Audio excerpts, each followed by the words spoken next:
station. Those 3,100 experiments have been done by over 4,100 investigators and represent the work of over 108 regions and countries. The work going on the space station is not only there to help us with our exploration goals for how to go further into space, but also to bring back benefits for Earth and to produce a commercial marketplace in low Earth orbit. All three of these objectives, along with the international cooperation that it took to build such an amazing laboratory in space, are great examples of the objectives of the ISS program.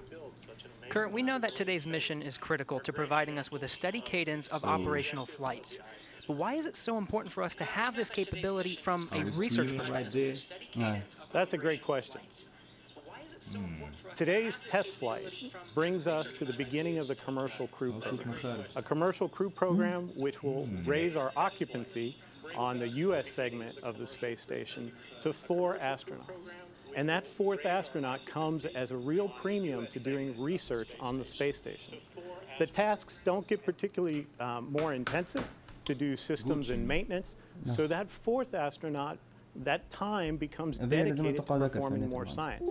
In fact, enough time that it will essentially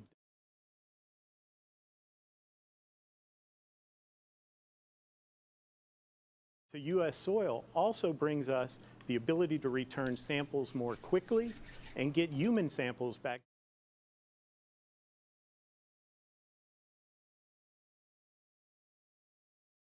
Experiments, but what would you say to someone who's watching this and thinking, this isn't relevant to me, I'm never going to space, I don't do science? What do you say to those people? Well, again, one of the focuses is on the ISS benefits for humanity. And for all of us who've been stuck at home during the COVID-19 pandemic, we've been wondering, wouldn't it be nice to have more bandwidth? Why does the internet slow down? Some of the research we're doing on board space station, particularly into Z-band optical fiber, is using the fact that we don't have sedimentation in a microgravity environment to develop new materials that will help us build more perfect fiber optic cables, which will allow us for better bandwidth and lower cost in implementing networks here on Earth. And then if you're not really a tech geek, maybe your interests lie more in human health. And then we have multiple experiments going on to help us develop new drugs, new treatments on board the ISS. Pharmaceutical companies are working on methods that allow us to crystallize proteins in space in a more purified and more standardized method. And this could lead to monoclonal antibody suspensions that we can treat through injection instead of a painful infusion. We also are developing studies into our capability to produce tissues and organs in space. Again, because you don't have sedimentation, there's a capability there to produce more realistic tissues that can someday possibly be used to prevent human disease. Now, Kurt, I know they have some cargo going up with them, but I understand they plan to bring some science back. That's right, Gary. A lot of their cargo going up with them are crew supplies and EVA supplies to support them if they have to do EVAs on board. But the cargo they'll be bringing down is science, and it comes from across the spectrum. We have student experiments in seeds that will be returning with the Crew Dragon.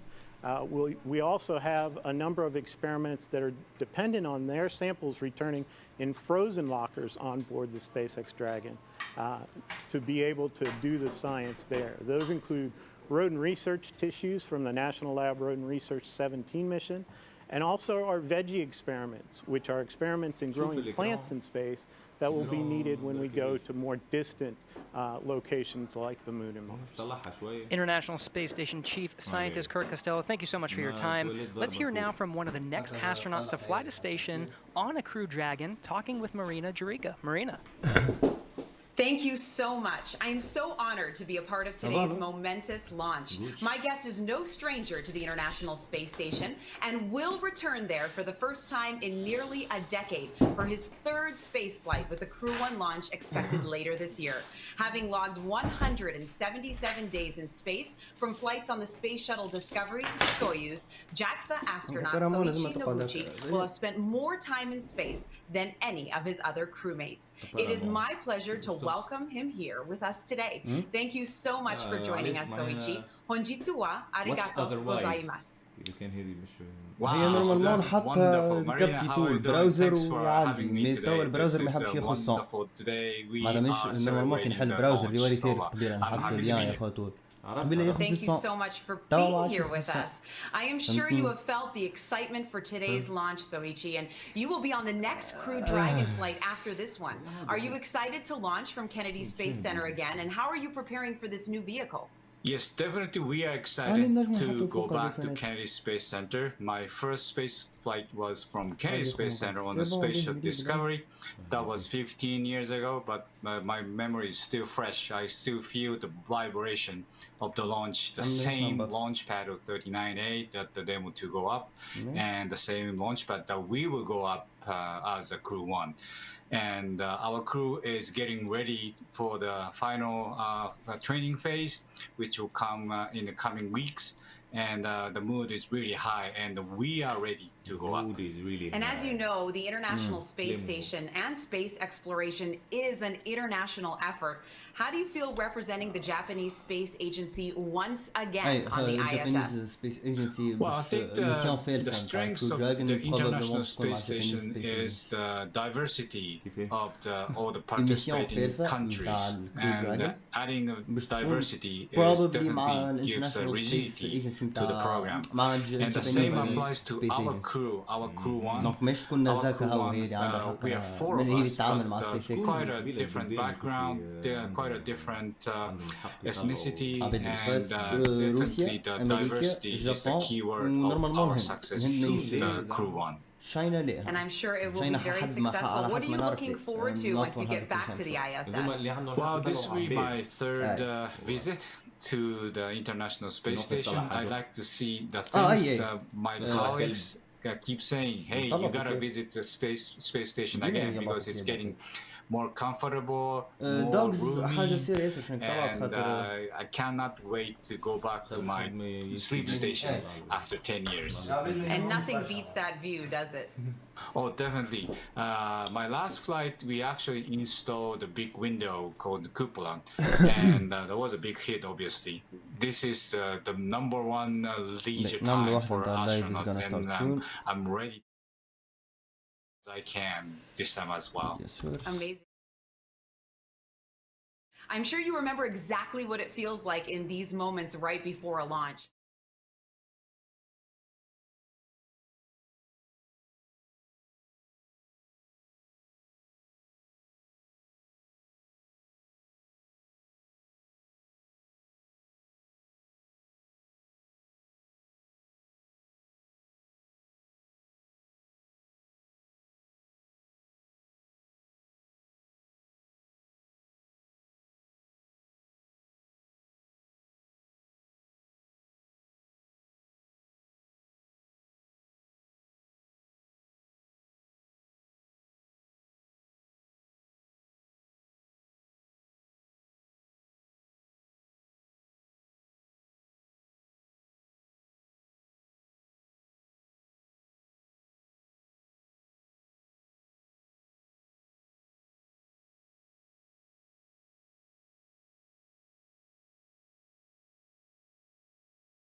Hello, everyone.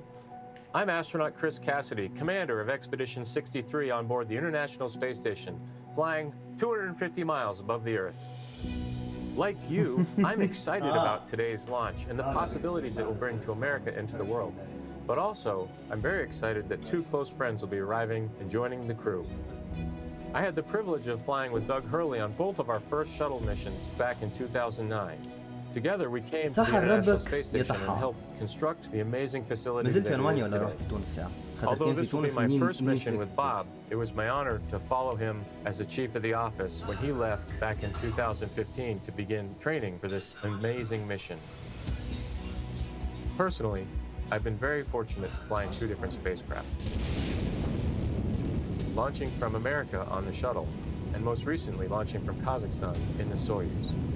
But I can't tell you how exciting it is to know that we're once again launching Americans from the coast of Florida.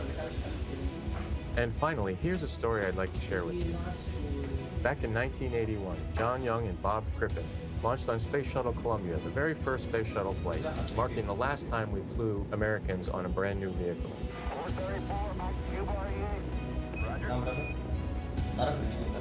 With them, they flew an American flag, representing America's technical prowess.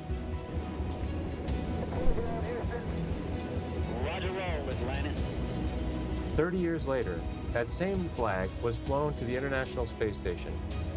This flag remains here today, waiting for Bob and Doug.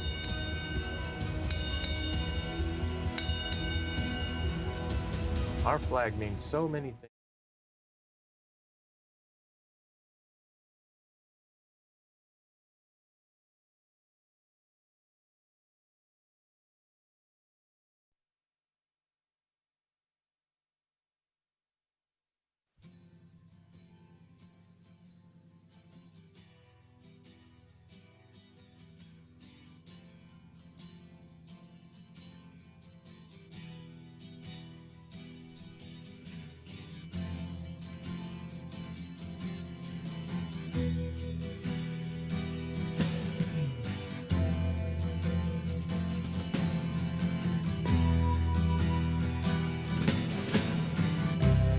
Ground control to Major Tom. Ground control to Major Tom. Take your protein.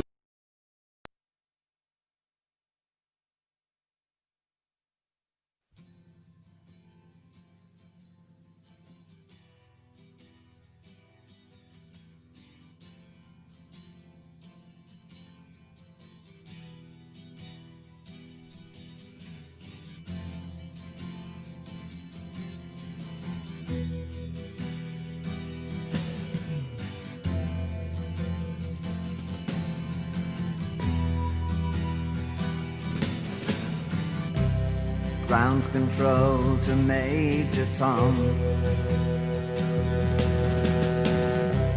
Ground control to Major Tom. Take your protein pills and put your helmet on.